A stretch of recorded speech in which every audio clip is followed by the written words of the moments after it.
Right. So control theory is actually one of my favorite subjects because the math behind control theory applies not only in engineering, you can really apply it to a lot of other fields as well, right? Because the underlying math of modeling systems and learning how systems behave is very, very powerful, right? So what we'll do is we'll just discuss some of the basic concepts of control theory and see how you can apply it in the field of robotics, right? So we'll be discussing control theory, right? Right. So the most important thing in control theory is this concept of what a system is, right? So basically, a system is any sort of process in the world, right? It's actually a way of looking at the world, right? So any sort of process, whether it's biological, whether it's mechanical, whether it's economics, can be, if you really think about it, brought down into a representation such as this, right? You can have some sort of process, right, which with outputs and inputs, right? So if you think about it, any sort of system, whether it's biological, physics, economics, or robotics, ultimately can be brought down to this sort of block diagram of a set of inputs and a set of outputs and a process that sort of controls it, right? So, so this entire block that you see here is what we usually call a system, right? And you also use the terminology plant sometimes, right? Not like a biological tree plant, but like you use the word plant to describe this sort of system that transforms your inputs to outputs, right? So the first step of control theory is usually to kind of model this system mathematically so that we can control it, right? And that modeling process is generally very powerful and has like many applications in lots of fields, right? So we'll be discussing a little bit of that today, right? But what I'm going to first initially discuss is the difference between open loop systems and closed loop systems, right? So a very simple example that we can think of is something that we do every day. For example, like maybe having a shower every morning, right? So this morning we all hopefully had a shower before joining class.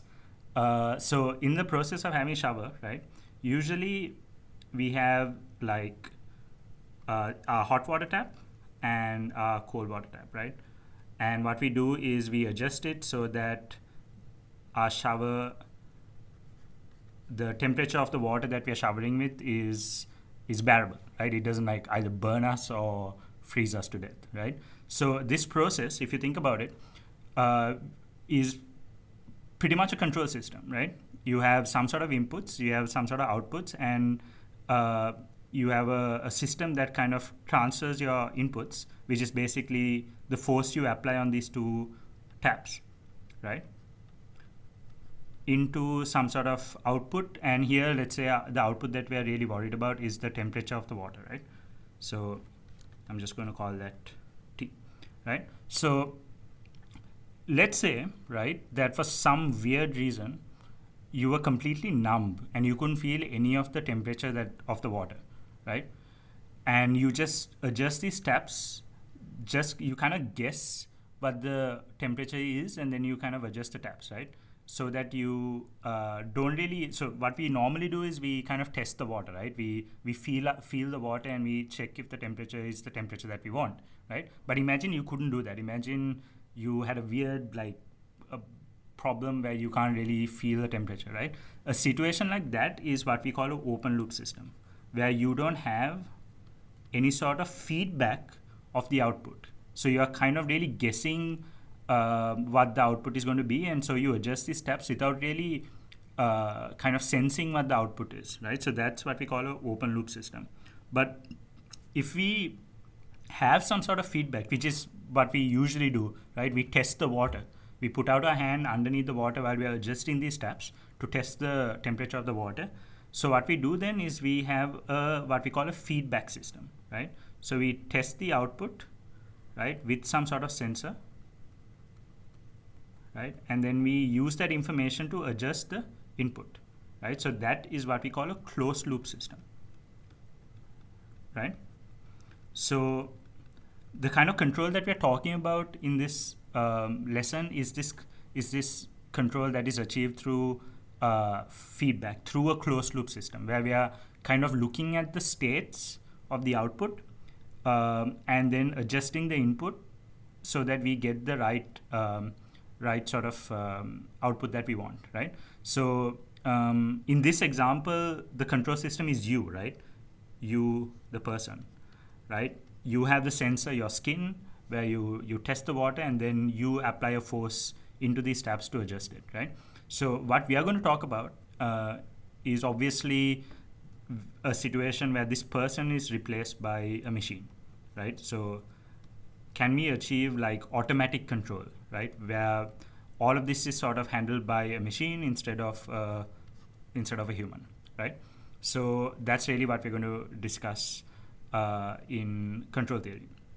So the basic idea here is you have a closed loop system, and using information in the system, we adjust it so that we kind of get the control desired output that we want, right? So a simple example of this is, say, like an AC, right? So your air conditioning systems, right? What do? All we do is we set some sort of reference temperature, right? We say, okay, we want the temperature of my room to be 25 Celsius or whatever, right? And what happens is you have the output temperature, right?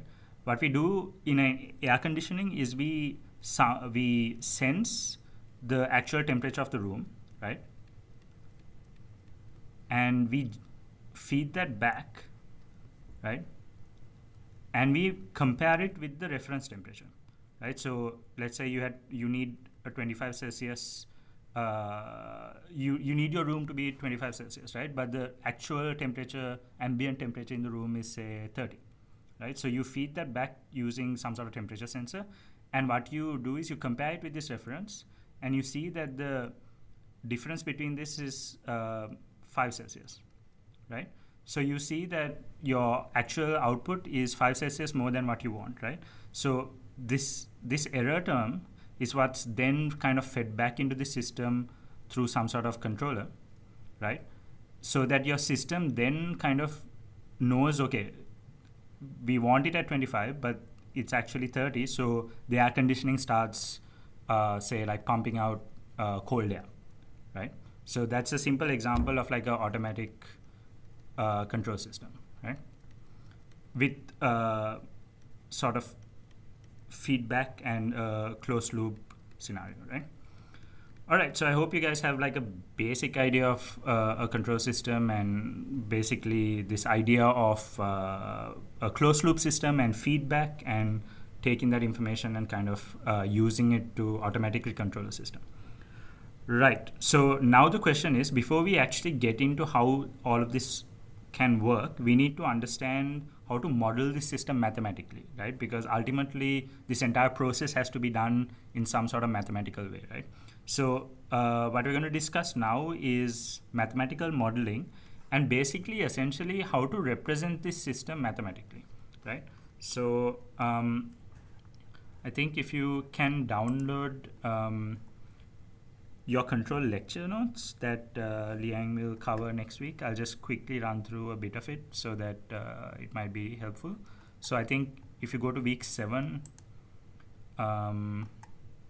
you get the control theory notes.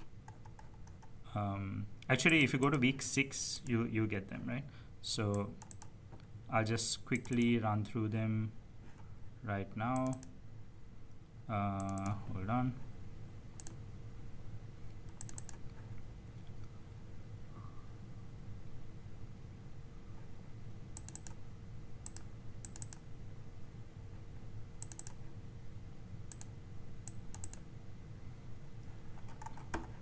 Okay, change sharing.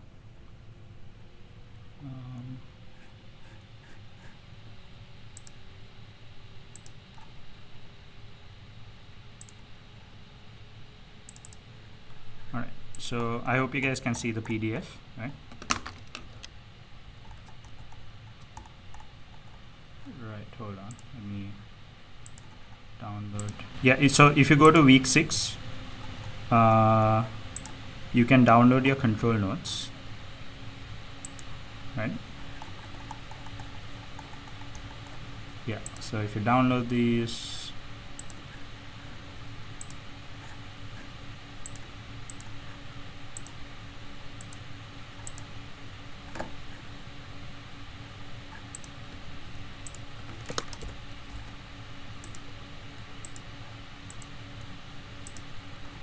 yeah, all right. Okay, so we're gonna take this example of a spring mass damper system, right? So imagine we have a system where you have a you have sort of a mass connected to a spring like this, right? And we want to sort of mathematically model this, right? So this system is a pretty good representation of a lot of types of systems that you get in the world. Okay, so understanding like how this is mathematically modeled gives you a pretty good idea of how to model a system, right? But ultimately, in this like course, we don't really. So mathematical modeling is a pretty like involved kind of subject in and of itself. So we won't be getting you guys to model a lot of systems. So in most cases, we'll give you the system model already kind of formulated, but this example will give you an idea of how that kind of system is sort of system representation is modeled, right? So there are different types of representations, right? There is what we call transfer functions, right? A transfer function representation, and then there is a representation called the state space model, right? So what we will be focusing on is the state space model, right? Basically, there are different ways we can mathematically represent this system, right? For example, transfer functions, state space models, but we'll be focusing mainly on the state space model, right? And the advantage of state space model is basically you can easily derive it from like physics equations, and you can deal with multivariable situations, that is like multiple inputs, multiple outputs kind of situations. And it's also pretty good for dealing with nonlinear systems, right? Systems that are not essentially linear, right? So let's look at how to derive the state space model, right? So it all starts with just physics, right? So we need to understand how the parameters in this system interact with each other physically, right? So if you think about it, there's a bunch of forces here, right?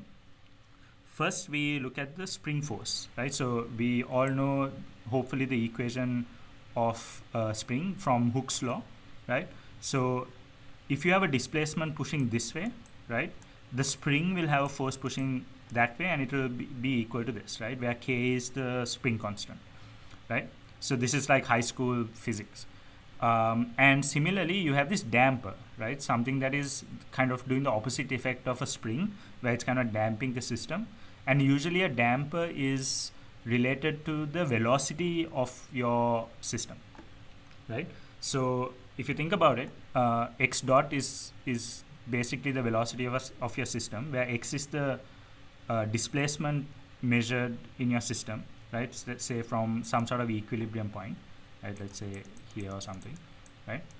So x dot will represent the velocity, right? Because x dot is basically dx by dt, which is your velocity, right? So usually the damping force is proportional to your velocity. So you have Fd, which is your damping force, right? Which is going to be equal to minus Cx dot, right? So if you apply Newton's second law, right, that is F equals ma, which basically states that the external unbalanced force acting on a system is equal to the resultant force, right? So the resultant force in this system is going to be F minus Fs minus Fd equals ma, right? A is pretty much d2x by dt squared, right? That is the second derivative of your displacement. So acceleration is actually x double dot, right? And then if you plug in these values, right, also by taking into account that x is negative in this direction, right, you will get this equation, right?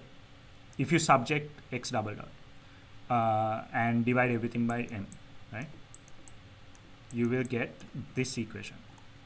So the trick in the state space model, so this equation is pretty much describing the entire dynamics of this system, right? It's telling you how the acceleration of this system is changing with all the other parameters involved in this system, right? So this equation is what we call like a dynamics equation, something that describes this equation's relationship to the different parameters in this system, right? So in a state space model, what we do is we pick out what we call states, right? So the most important concept in the state space model, it's in the name itself, states. So states are basically variables that we are interested in, right? That kind of so they are basically variables in the system that we're interested in, right? So in this case, the states that we're interested in have to do with our displacement, right? So our states in this case are going to be our displacement and our velocity, right? So it's really up to you to decide what the states of your system are going to be, right? So just to kind of go back to this example of the shower, right? So in this case, the variables that we're really interested in ultimately is the temperature, obviously, right? That is a state of the system that we're interested in. Also, another thing that we're interested in the system is basically maybe the angle of rotation of these taps, right? So I call that theta 1 and theta 2, right? So these are things, variables internal to the system itself that are of interest to us, right? Now F1 and F2 are inputs, right? So they are external to the system, right? So a state has to be something that is inherent to the system itself, right? So in the case of the shower, it would be the temperature, the angle of the how much you open the taps essentially, right? So that would be the states of the system, right? So in this case, in this spring damper system, what we are really kind of worried about are the displacement of the system and its velocity, right? So what you can do is, using this equation, you kind of introduce what we call the state vector, right? So you pick the states that you want and you define the state vector like this, right? So now we have x and x dot as our state vector. So all we have to do then is kind of convert this into a matrix multiplication, right? Into this form basically. So this is what we call the state space model, right? Where you have the first derivative of the states here, the state here, and then you have the input that you put into the state. And then this equation describes the output, right? In terms of the states. Okay, so at first glance, this might seem a bit confusing. So let's actually derive this for this equation, right? So if you think about it, if we pick this A matrix as this,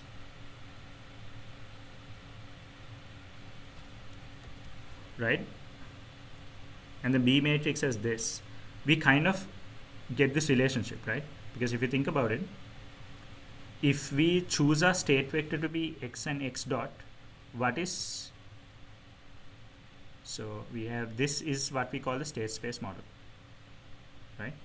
So the question is, what is this A and what is this B, right? So if we choose our state vector to be x and x dot, this capital X dot, the state, first derivative of our state vector is going to be x dot and x double dot, right? And if you think about it, we need to get this relationship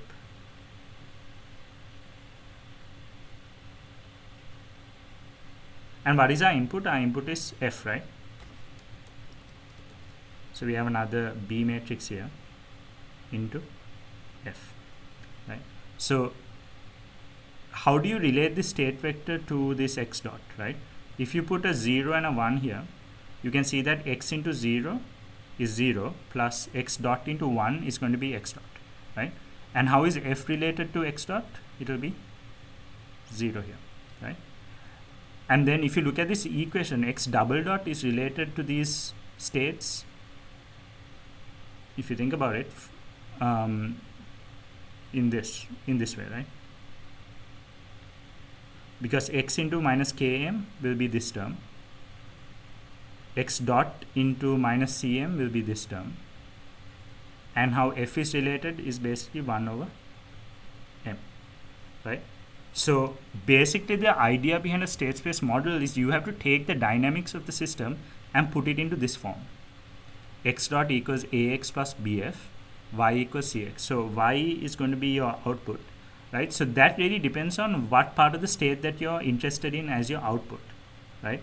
So for example, if you're concerned about the final displacement of the system, right, your C matrix will look like this, right? 1 0, because if you multiply this out, y will be equal to x.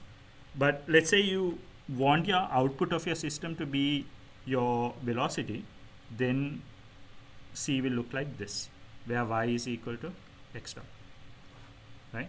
So the entire concept behind the state space model is you try to take the system dynamics, that is basically the physical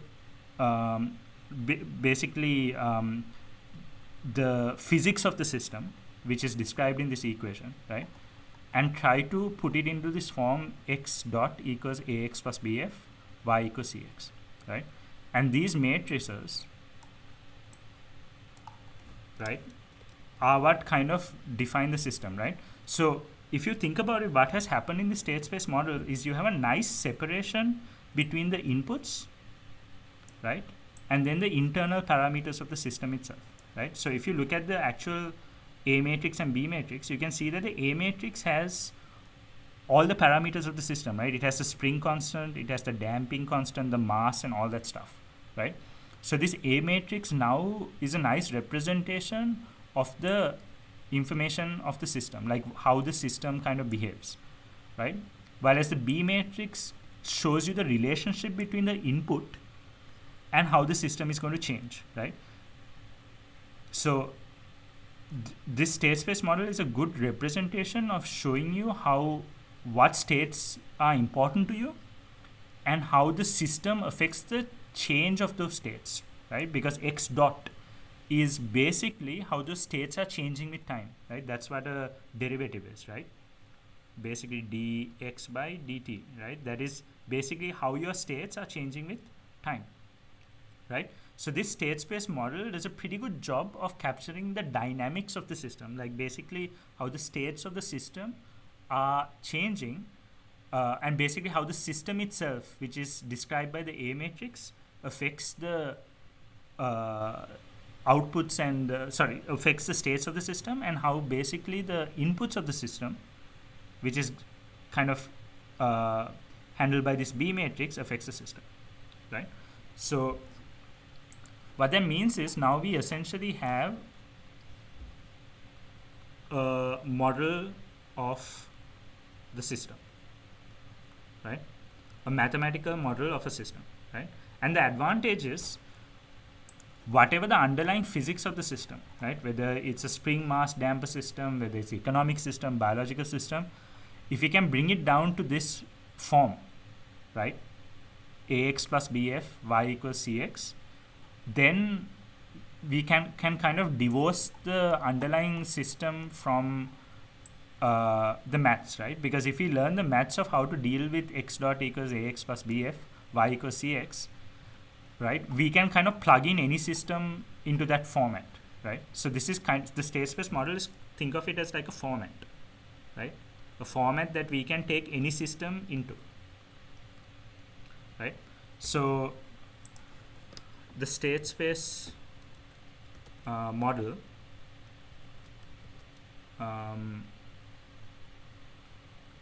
looks like this, right?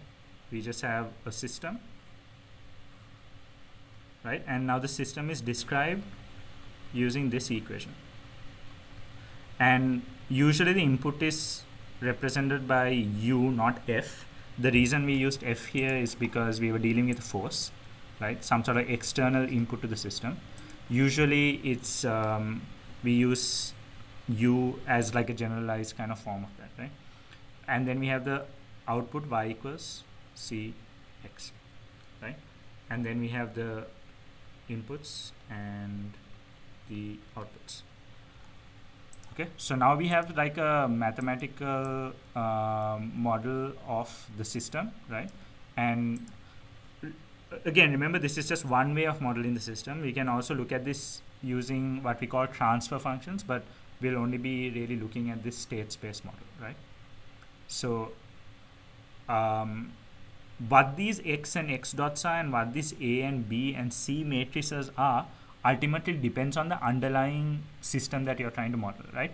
But this is kind of like a level of abstraction that you can put on top of any system, right? A format that we can use to describe a system, right?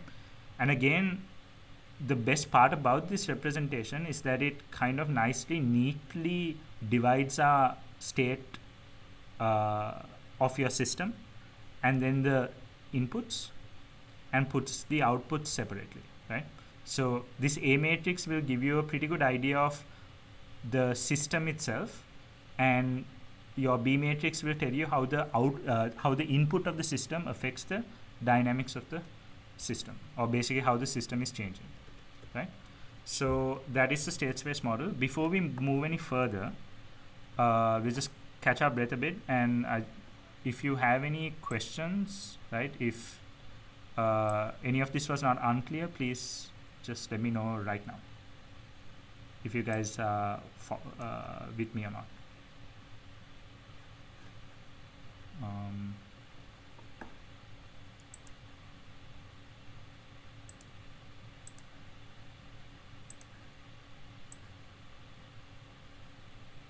Is everyone cool? Okay, cool. All right, so now what we're going to do is we're going to look at some properties of this system, right? So now we model this system, right? And we want to understand how this system behaves, right? So let me just grab a different color. So we're going to look at the properties of this system, right? And mainly we are concerned about the system's stability, right? So what stability means is if you give some sort of bounded input, that means an input that is not growing infinitely, right? An input that is bounded, that you give without, basically an input that is not growing itself, right? If it's kind of bounded. For example, the temperature, when you say 25 Celsius, right? Or something like that, right? Some sort of bounded input. We look at how the output behaves. If the output blows up, right, and grows uncontrollably, we say that the system is unstable,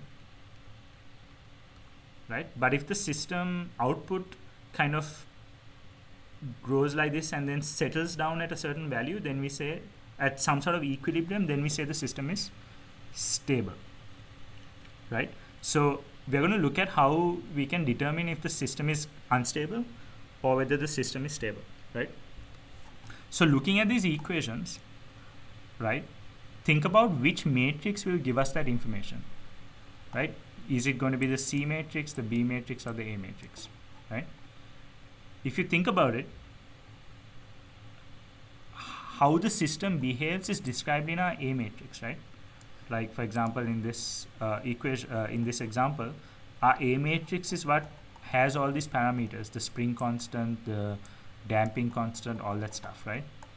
So it's the A matrix that ultimately determines if your system is stable or not, right?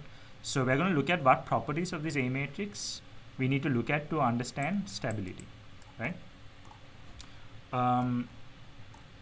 So to do this, we need to kind of understand a little bit of differential equations. I'm not going to go into too much detail because this is unnecessary for you guys, because this is not a kind of control course. So usually you would have an entire course dedicated for control theory or something like that, right?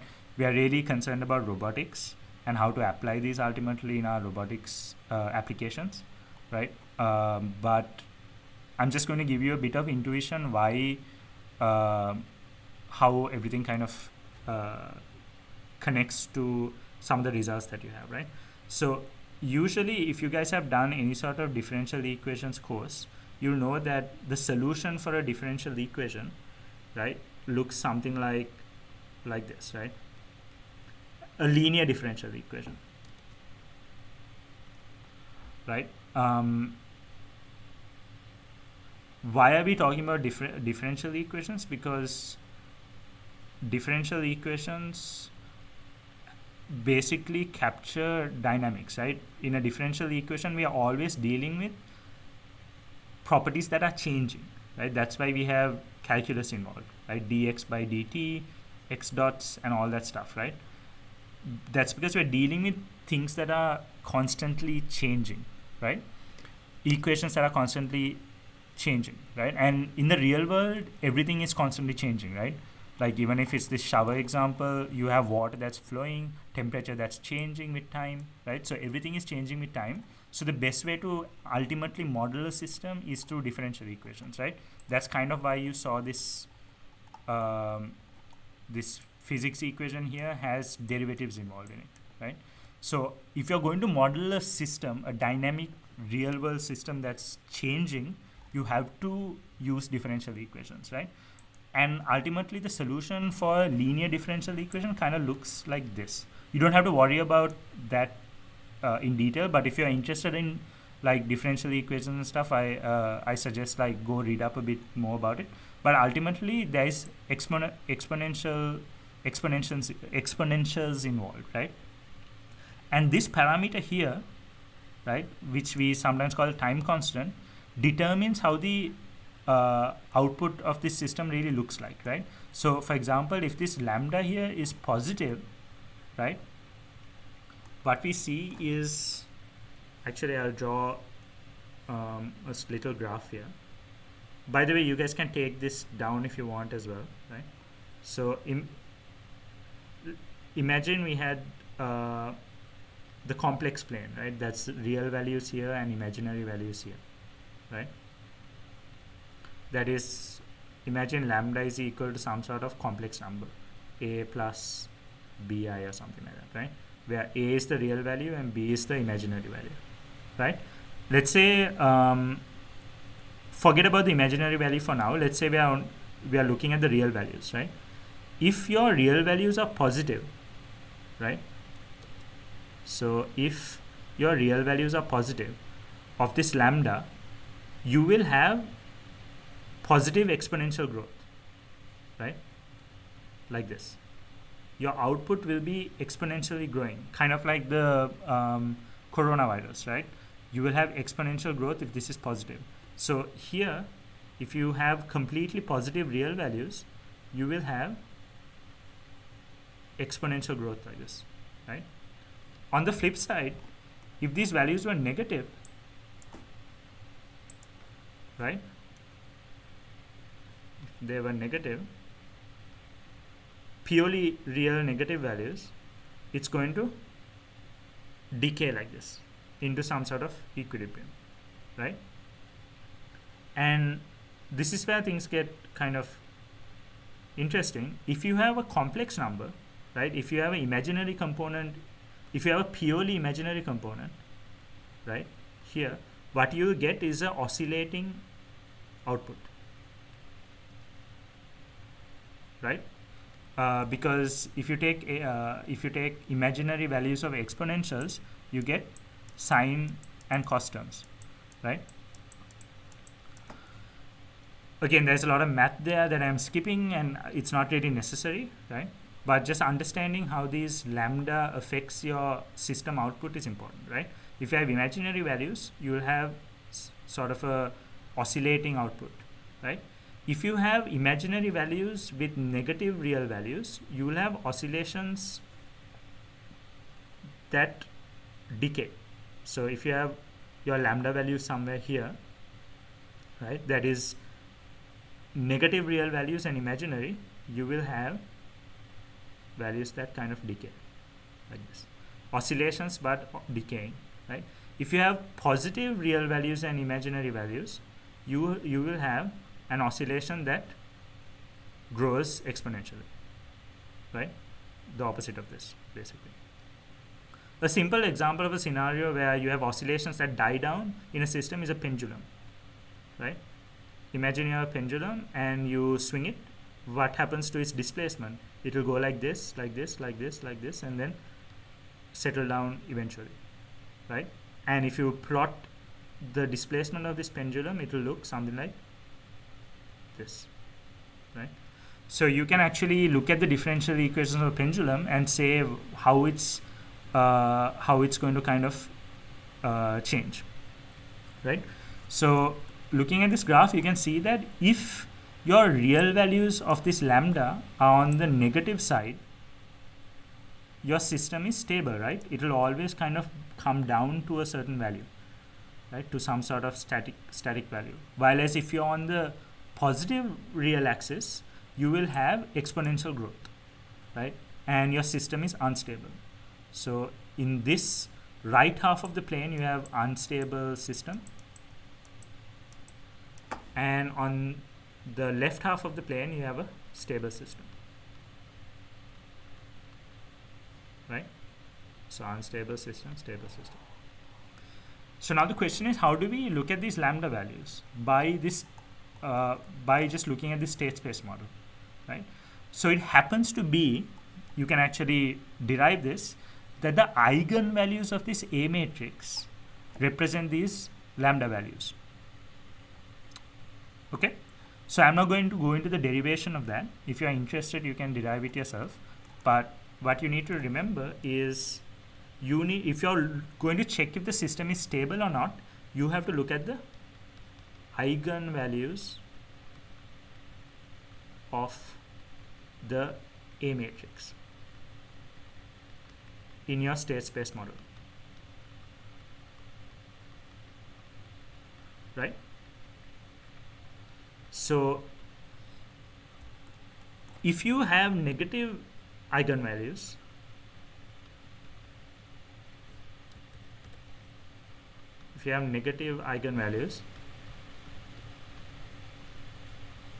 actually I'll do this, right?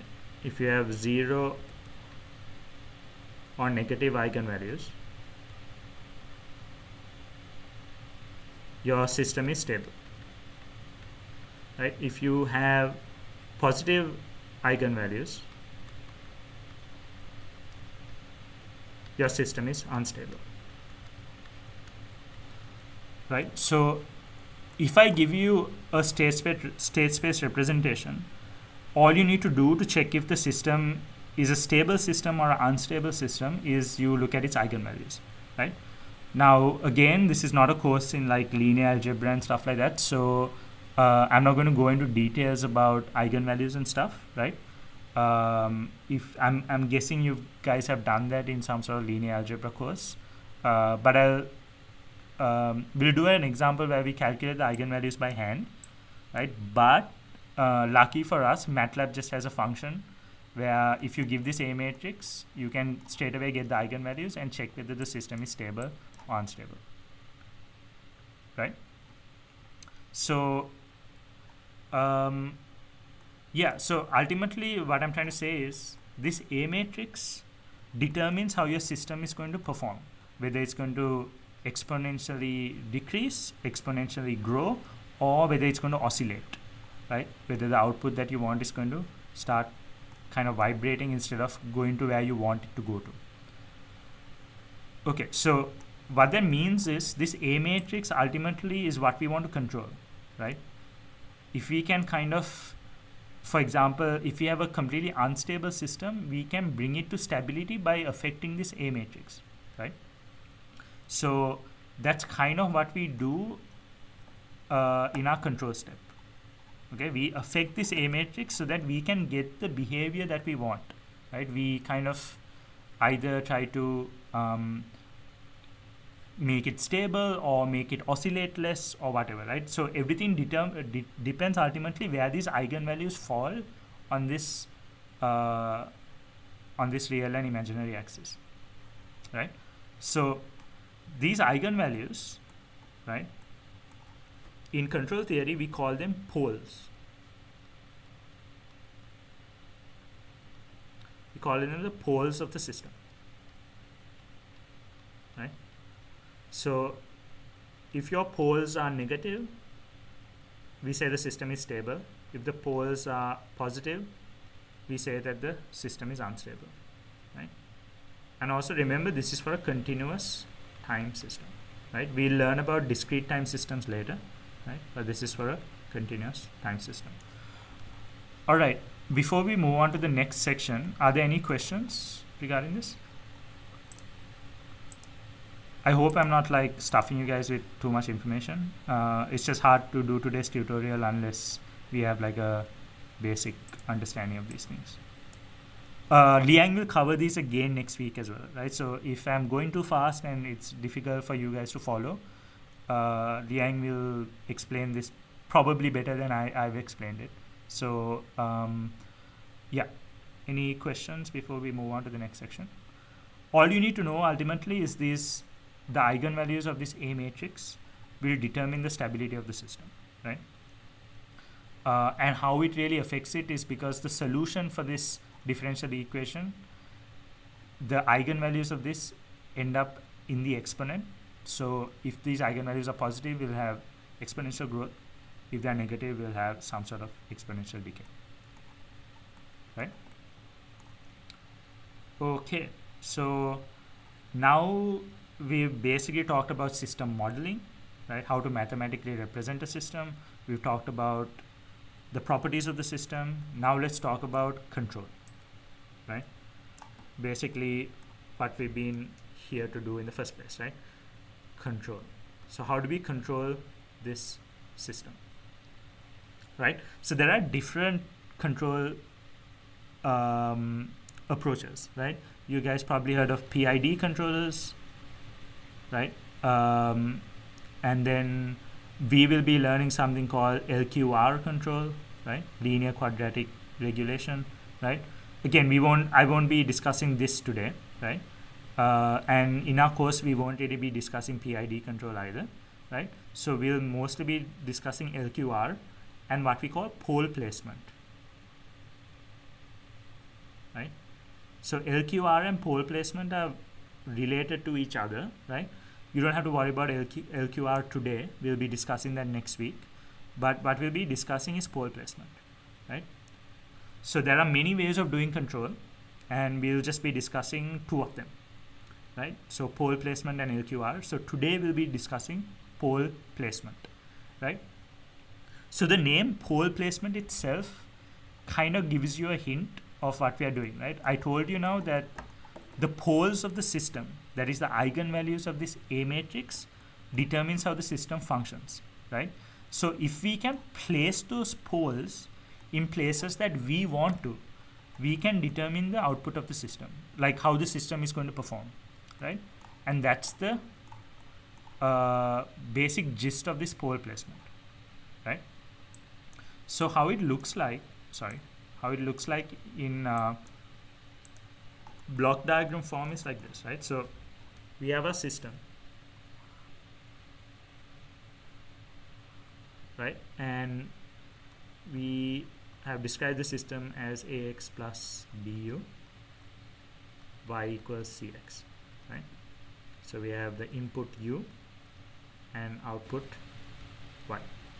So what we do is we take feedback, right? Now your output is usually one of the states that you're interested in, right? But in pole placement, right, we not only take the output, we take all of the states, right? We sense all of the states, right, using some sort of sensor, and we multiply it by a gain matrix minus k, right? And then we feed it back. So when we multiply by a minus value, we call this negative feedback.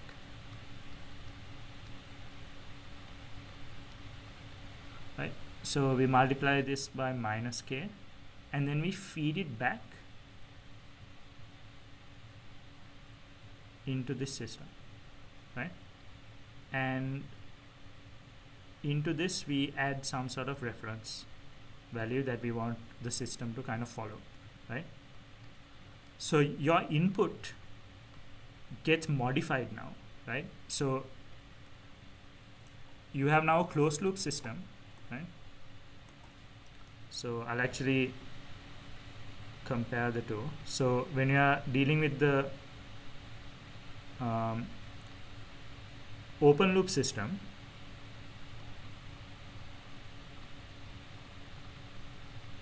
the equations were just x dot equals ax plus bu and y equals cx, right?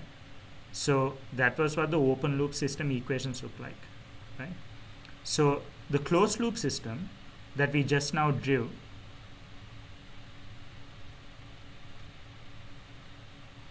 okay, this reference, I'll just call this R to make it easier. And usually we also multiply this R by another gain matrix, which I'll just call J. You don't have to worry about this too much. I'll explain why that's done in the example, right? But where the pole placement actually happens is in this gain matrix K, right? So what we've essentially done is now our input is equal to minus kx, right? That is this branch plus j into r, right? So we modified the input itself, right? We are feeding back the state vector multiplied by a k into the system itself, right? So what happens then, right? If I just plug in these values, so x dot equals ax plus bu, right? Bu is now going to be equal to minus kx plus jr, right? So what happens then is if I bunch up these x values together, I can see that I get a minus bk into x plus bjr, right? So if I look at this, right, you can see that this is basically what happens to the system when you feed back this x into the system again, right? And if you think about it, this is still in the state space format, right? You have x dot, and this is kind of like the new A matrix, right? I'm going to call that A dash into x plus b, and then this jr is kind of like your new input, right? So you can actually think of this closed loop system to be equivalent to an open loop system, right? An open loop system with system matrix not A but A dash now, right? Plus B U dash Y CX, right? So now you have this, right? So you can see here that by adding this K matrix, we've kind of created a new open loop system, right? A new open loop system that has a A matrix, right, that is equal to A minus BK, right? And you can see that the new system's A matrix has this K value inside of it. That is essentially something that we can set, right? It's some sort of gain that we can control, right? So we added this k part inside, right? We added this, right? So you can see that by adding this k matrix here into this feedback loop, we can ultimately control the system's A matrix now, right? So if we look at the eigenvalues of this A dash matrix, we can, by setting these k values to the values that we want, right, we can control the eigenvalues of this final A dash matrix now, right? So just to summarize, when we had the open loop system, right? So the open loop system, which was just this, right?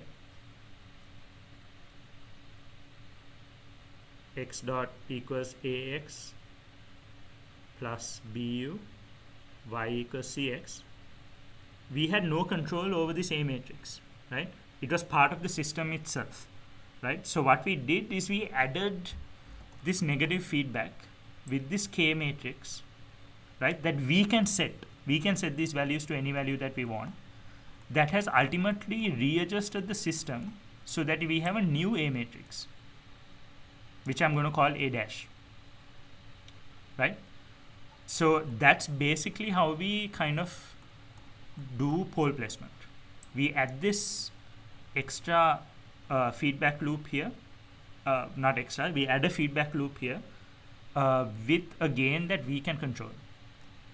That affects the internal parameters of the system itself, right? Which creates a new, which is pretty much equivalent to a new open loop system, right? What I'm doing basically is I'm taking this new whole system as one system now, instead of think of it as the feedback gets absorbed into the system itself, right? So we get this new open loop system. But this new open loop system's system matrix, this A dash matrix, is something that now we can control, that we can set so that we can get the properties of its eigenvalues that will suit us.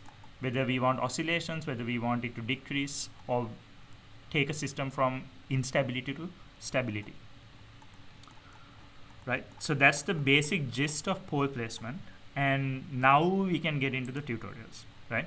I know that was a long pathway to the tutorials, but I hope you got some sort of basic understanding what pole placement is, what a state space model is, and how a closed loop system works, right? So I hope that was clear. If not, I'll actually give you guys like 5 minutes to ask me some questions, right? So if there's anything that's not clear, please ask me now, right? If you're too shy to ask me over audio, you can ask me through chat, or you can just ask the question out loud so everyone can kind of understand it.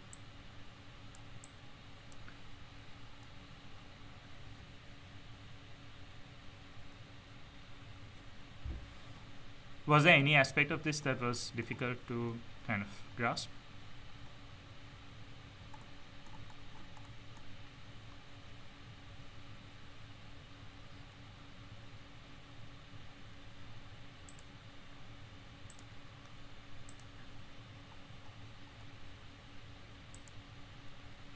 Yeah, so we have like half an hour left, so I'm not going to do much now. I'm just going to do the first question, maybe, hopefully. And then if we have time, we'll do the second question as well. But yeah.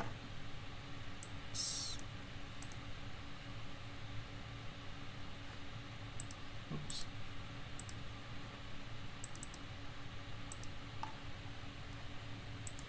Okay, so since no one is asking any questions, I'm guessing it was clear. If you're still having trouble, don't worry. Next week, Liang will also cover this material in more detail, right? And little less rush than I had to do it. All right, so let's look at the tutorial today, right? So the first question will actually help you understand what I mean by pole placement a little bit more, right? So what we're going to do is we're going to do this whole thing by hand, right? So imagine you have a state space model with A matrix -3, 0, 1 and B 0, 1, right? So we have a system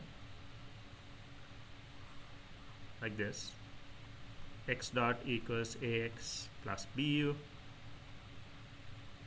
y equals cx, y and u, right? And the A matrix here is going to be equal to minus 3 0 0 1, right? Minus 3 0 0 1, and our B matrix is going to be equal to 0 1. So it's going to be equal to 0 1. Right, so the first question is compute the eigenvalues of A and check if the system is stable, right? Right, so again, how we got these values for this A matrix and B matrix depends on what the underlying system in this equation is, right? So it could be a spring damper system, it could be a air conditioning, it could be the shower example, whatever, right? Once you model it into the state space format, you will always get this format, right? And that's the good thing about the state space system, right? You can bring any complex system down into this format, right? And then analyze just numbers essentially afterwards, right? Once you bring that system down to this state space format. So the A matrix in this system is minus 3 0 0 1. So we are asked to calculate its eigenvalues and determine if the system is stable, right? So how you calculate eigenvalues? So this is the only example we are going to do by hand. In the other examples, we'll be using MATLAB functions, right? But let's look at how to calculate eigenvalues, right? So hopefully all of you, most of you will remember how you calculate eigenvalues is basically the determinant of lambda into I minus A has to be, you equate it to 0, right? That's how you calculate the eigenvalues of A, right? So what this means is we have lambda I is basically, I is the identity matrix, right? So we have lambda 0 0 lambda minus A. A is basically minus 3 0 0 1, and then you find the determinant of that and equate it to 0.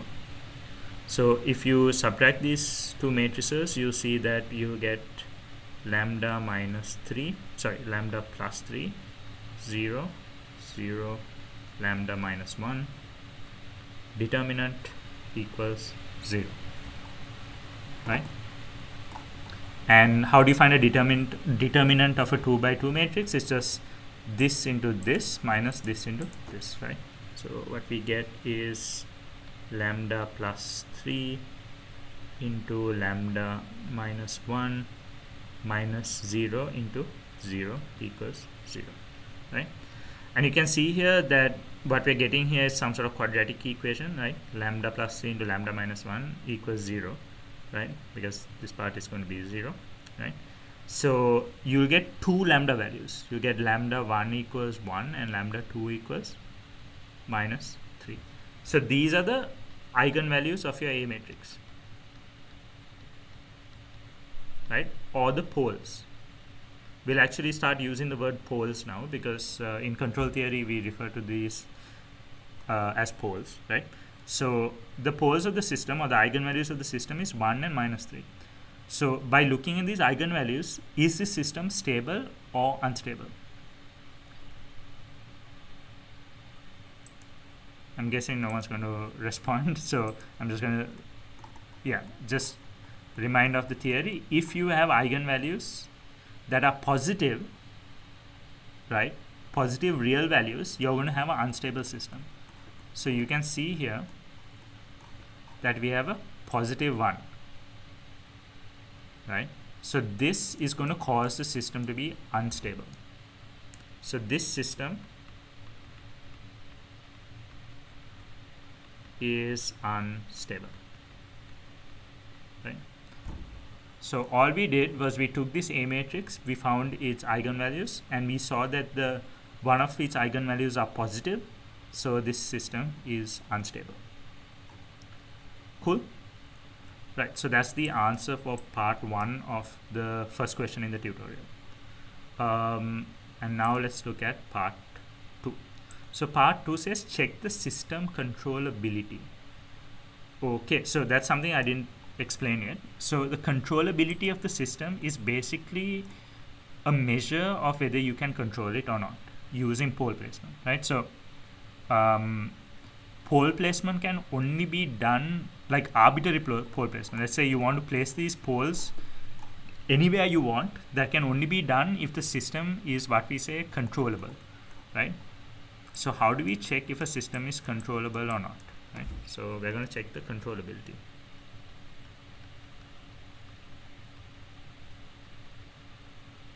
Okay, so in your notes again, right, and Liang will cover this next week, you have to calculate something called the controllability matrix. Where is that? Yeah, so the controllability matrix is just this.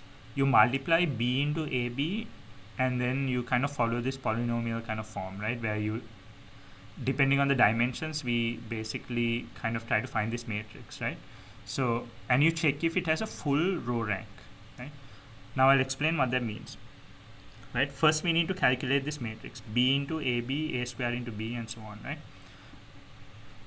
So we have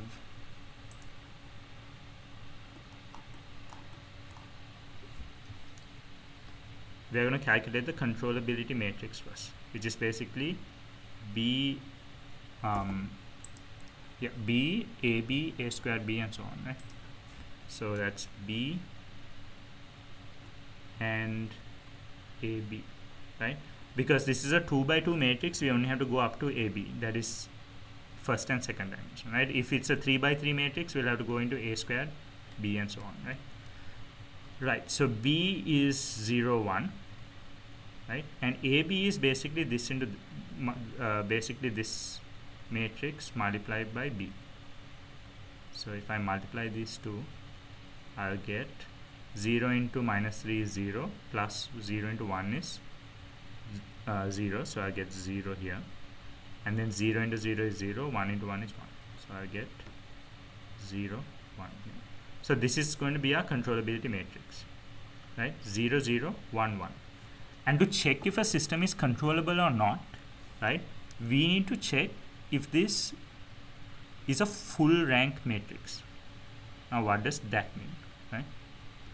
So full rank basically means you have to check how many linearly independent rows are in this matrix, right?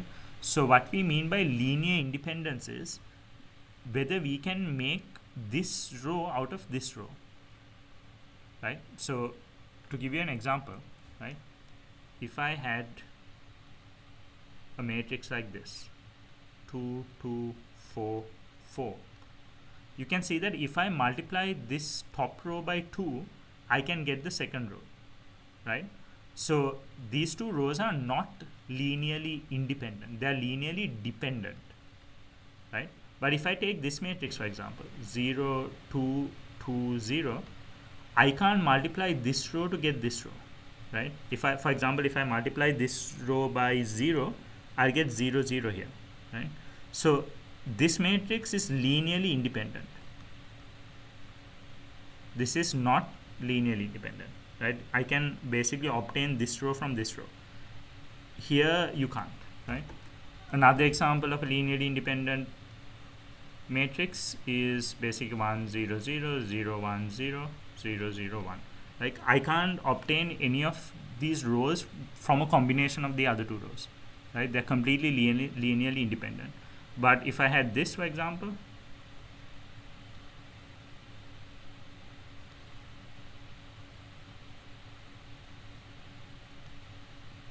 or I just use this, right? These two rows are linearly dependent on each other, right?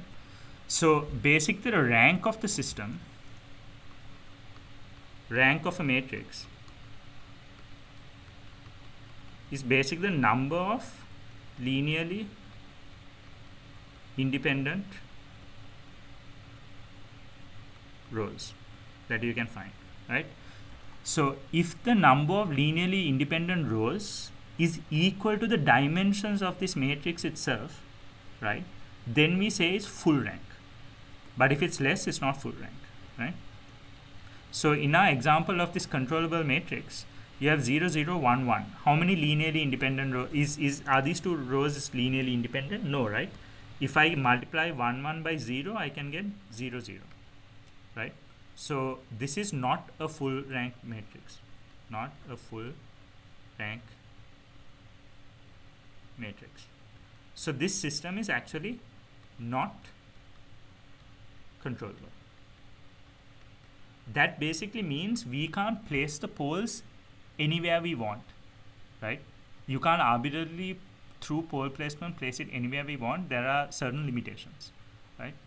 So in the third question, we'll kind of do pole placement and see what those limitations are, right? But basically, when you do the controllability matrix, you can see now that it's not a full rank system. It's not controllable. Because these two rows are linearly dependent on each other, right? But if we had a matrix that looks something like this, 0, 1, 1, 0, you can't linearly obtain the other row from this row, or vice versa, right? And then this would be fully controllable, right? And then we can place the poles anywhere that we want, right? Hope that's kind of clear, right? Again, there's a pretty easy MATLAB function to do this, right? So you don't always have to find this controllability matrix. You can use a function in MATLAB that will kind of do this for you, right? So answer to the second question, check the system controllability. The system is not controllable, right? That's the answer to the second question, right? Now in the first question we saw that the system is unstable, right? And then in the second question we saw that it's not controllable.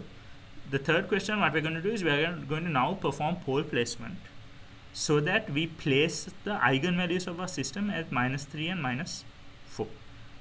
In essence, what we're doing is we're going to make this unstable system stable, right, by placing them all in negative values, right, using pole placement, right, our control strategy. Okay, so now let's do that, and I'll basically kind of illustrate it here, right? So this was our original system, right? We had A equals -3, 0, 0, 1, B equals 0, 1, and this is what the system looked like. So we looked at its poles and we saw that the system is unstable because lambda 1 is equal to 1, lambda 2 is equal to -3, right? So now what we're going to do is we're going to do feedback. We're going to make this system stable through pole placement, right? So what will that look like? So we need to now design a closed loop system. So what does that look like? We have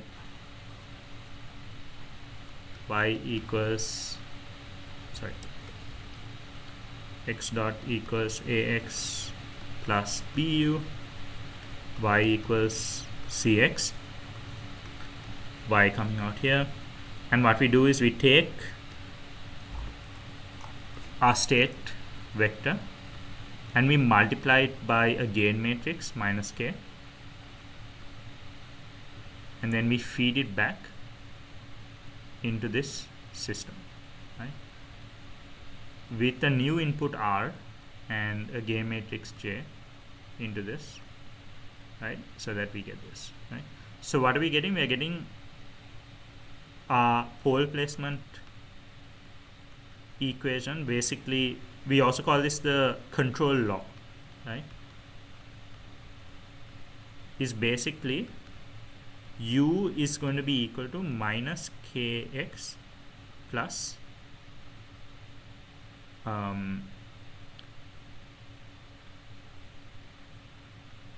rj, right?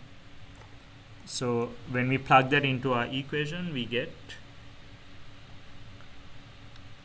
x dot equals ax plus b into u. U is now going to be equal to minus kx plus rj, right? So x dot is equal to ax.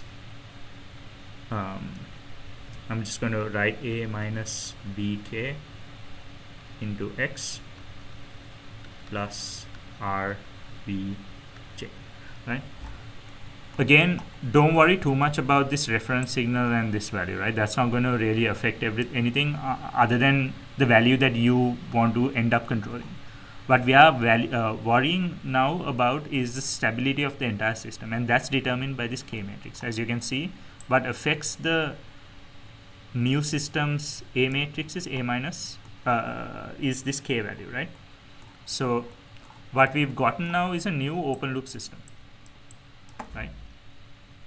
A new open loop system that looks like this: a dash into x plus b u dash y equals cx, right? So this is what we call a dash now. It's a new system that has been modified by this gain matrix K. So what will this a minus bk look like, right? So we saw that a was equal to minus 3001 minus 3001, b was equal to, if I can remember, 0 1, I think. Yeah, 0 1. So what is a dash going to be equal to now? If this is what a and b was, and this is our new a dash, right? A dash is going to be equal to a minus bk. So this is going to be our new system matrix, right?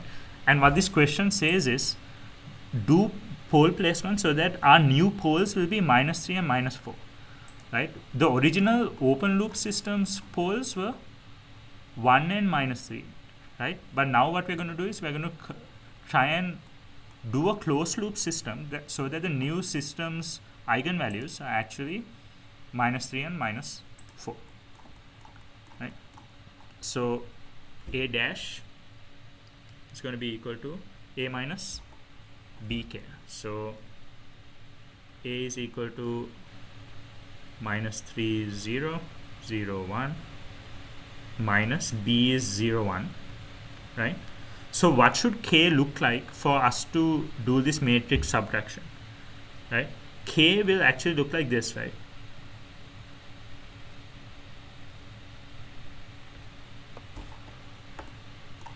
So it will have two values inside there, because if you want to convert, okay, A is a 2 by 2 matrix, so BK has to be a 2 by 2 matrix, right? So it has to look like this, right? So there's actually two values that we need to find, right? So the question basically is, what is this K1 and K2 value, or essentially this K matrix that we are going to set here, so that ultimately our feedback closed loop system has poles placed at minus 3 and minus 4 instead of the uncontrolled poles that we saw initially in the open loop system, right? So you have control over this K. You put this K matrix in there, right? You added the feedback, right? So you need to now you need to figure out what this feedback has to be, right? What should this K value be so that our new system, our new closed loop system, has the poles that we want it to have, right? Minus 3 and minus 4, right? So A dash is our new system matrix, right? So if I kind of expand on this, it's basically minus 3001. And if I multiply this into this, it's basically, yeah, so it's K1 into 0 is 0, K2 into 0 is 0, K1 into 1 is K1, and then K2 into 1 is K2, right? So if I subtract this out, I'll get minus 3, 0, minus K1, and 1 minus K2, right? So this is our new A dash matrix, right? So now what we need to do is, we need to make sure that this matrix's eigenvalues are where we want them to be, which is minus 3 and minus 4, right? So can you guys try and figure out what should k1 and k2 be for your eigenvalues to be minus 3 and minus 4, right? So essentially what we want to do is find the determinant of lambda I minus a dash equated to 0, right? And kind of back calculate and figure out what k1 and k2 is going to be, right? So I'll give you guys a few minutes. I'll give you guys 5 minutes to kind of try this out, right? Yeah. Basically, you now need to look at the determinant of this new matrix and make sure that your k1 and k2 values will give you the lambda values that you want, right? So I'll have to find the determinant of lambda 0, 0, lambda minus a dash, right, which is minus 3, 0, minus k1, 1 minus k2, determinant equals 0, right? Right. So what that means is we are looking at the determinant of lambda plus 3, 0, plus k1, and then lambda minus 1 plus k2, determinant equals 0, right? I hope I'm not making any mistakes while doing this. Lambda 0 minus k1 plus k1 minus 1 plus k2. Yeah. Okay. So if we find the determinant of this, what you're getting is lambda plus 3 into lambda minus 1 plus k2 equals 0, right? So here you can see that your k1 value ultimately doesn't affect your final result, right? And that's because the system is not fully controllable, right? Whatever you try to do, one of your lambdas is always going to be minus 3, right? And that's where that controllability issue comes into place, right? So we saw that the system was not full rank, was not completely controllable. So you don't have the freedom to place any pole wherever you want to, right? One pole is already predetermined for you, lambda equals minus 3, right? And that's one of the poles that we got in the beginning, right? When we looked at the open loop system, we got lambda equals minus 3 and lambda equals 1 in the open loop system, right? So that minus 3 is already predetermined. Lucky for us, that pole is already negative and that contributes towards stability, right? So in a case where this was not minus, we would be screwed because you can see that k doesn't affect this lambda value at all. But the other lambda value, right? So I'm going to call this lambda 1. Your other lambda value is going to be equal to this, right? Which is 1 minus k2, right? Because essentially lambda plus 3 has to be equal to 0 and this has to be equal to 0. So we have lambda 1 and lambda 2 here, right? So the second eigenvalue we can now set, right? So the question says set your eigenvalues at minus 3 and minus 4. So minus 3 is already predeterminedly set to minus 3. So to set lambda 2 at minus 4, we just have to substitute minus 4 here, and then we get 1 minus k2, and we can see that k2 is equal to, if you take k2 here and then take 4 here, is equal to 5, right? So what does that mean? That means that if I set k, this k matrix, which is equal to k1 and k2, if I select my k2 value to be 5, right, I can control this system so that its eigenvalues are equal to minus 3 and minus 4, right? So you can see here that the other k value doesn't matter. You can set this to any value that you want, right?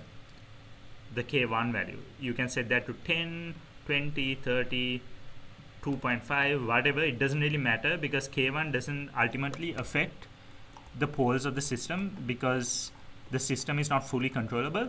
But by setting the k2 value to 5, you can make sure that our new system, our new closed loop system's poles fall at -3 and -4, thus making the system stable, right? So to sum up what we did, if we looked at the open loop system, right, its poles are at +1 and -3, which makes the system unstable, right? But then what we did is we created a closed loop system by adding this K matrix, right? And then what we did is we calculated what that K matrix value should be so that we can get the poles that we want, where we want them to be, rather than it being unstable. So what you've essentially done is we've taken an unstable system and made it completely stable using a control, using pole placement, right? So we did all of that by hand, right? And next week what we'll do is we'll see how we can do all of that in MATLAB, right? So again, all of the theory stuff we discussed today, Liang will cover it again next week, so hopefully it will become a bit more clearer. Also, I'll put up the video of today's session online, so you can maybe watch it again, maybe at a slower pace than I actually went. You can stop, pause, maybe listen to sections again, and if you have any questions you can ask me next week. But just to wrap up, what we did is we explained what a open loop system and a closed loop system is, right? We talked about one way of mathematically representing a system, which was the state space model. Then we discussed the properties of the state space model, basically how to look at the stability of the system and how the system's output behaves by looking at its poles, right? In other words, the eigenvalues of the A matrix. And then we looked at pole placement, which is a control strategy that allows us to place the poles of the overall system wherever we want to place them, rather than it being us being subject to the mercy of the system, right? So that's what we discussed today, and we kind of did all of this by hand today, right? Hand calculations. Next week we'll be looking at what MATLAB functions we can use to do the same thing, right? So on that note, we'll wrap up today's class, and next week we'll continue discussing control theory. I hope you guys understood or grasped some of the concepts that I explained. I'll put up the videos tonight so that you guys can watch it again if you need. Alright guys, thanks a lot. I will see you next week. If you have any questions, you can ask me now. I'll hang out for another maybe 5 to 10 minutes. So, yep.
Okay, so if there aren't any questions, I'll end the meeting now.